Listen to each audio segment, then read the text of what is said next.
Yun, meron tayong pahakot ngayon. Isang biglaan lang yan. Kala ko mapapahinga tayo ngayon. Pero okay lang. Siyempre, blessing sa atin ni Lord yan. Yung magkaroon tayo ng client yung pangamahinga natin. At saka yan, dyan lang yan sa Grand Royal. Pero bago muna ako humakot, dahil alam ko wala akong hakot ngayon, pina-injection na namin si Kajajan. Kumain muna kami sa bahay.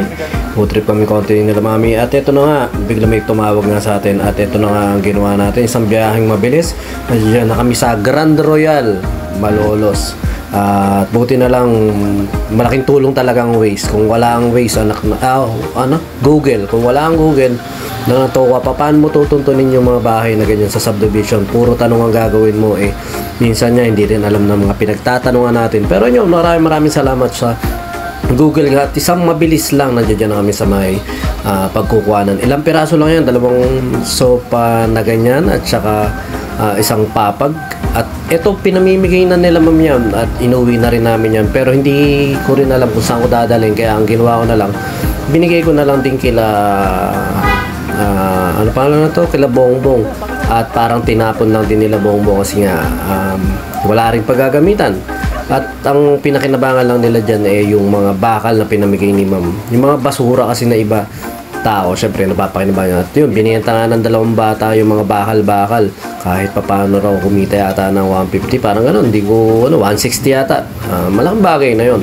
Yung TF nila, tsaka yung tip nila, eh, kahit pa paano nakakaipon-ipon yung mga yan. Halos araw-araw nagkakaroon ng hakot. Isang simplihan, yung maliit-liit ang nahakotan namin yung ganyan. Eh, malaking blessing at nakakaipon-ipon na nga yung mga bata. At eto nga, plano ko nga ito talaga.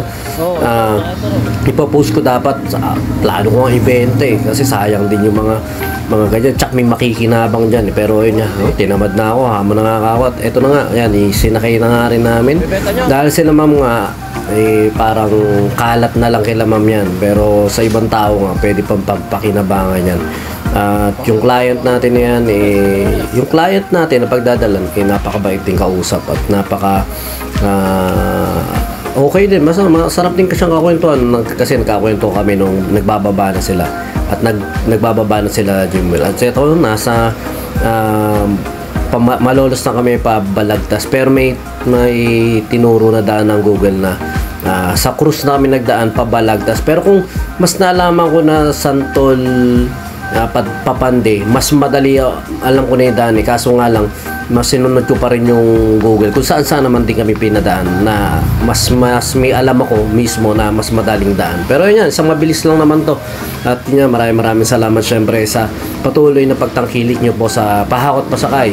At saka syempre patuloy po natin ini-improve syempre yung ating service sa inyo. At kung saan man tayo makarating, eh, maraming salamat. At saka yun, syempre nag-enjoy din tayo sa bawat biyahe. At ipagpasalamat natin yung bawat blessing yan, opportunity yan. Sabi nga, kung ano yung pinagkatiwala sa inyo ng Diyos sa maliit na bagay, yan. Kasi hindi naman kagandahan talaga yung truck natin, pero kung ano yung meron ka, pagyamanin mo. Kaya sa mga tropa natin dyan, may mga sasakyan din, parenta nyo na rin, sige, yan talaga buhay. Pero yan, advantage natin dyan, eh, nagawa natin na mas malaki ang maikakarga. Ayun niya, yun lang ang advantage. At saka syempre, nagutom na itong mga bata, eh, pinagmerienda muna natin.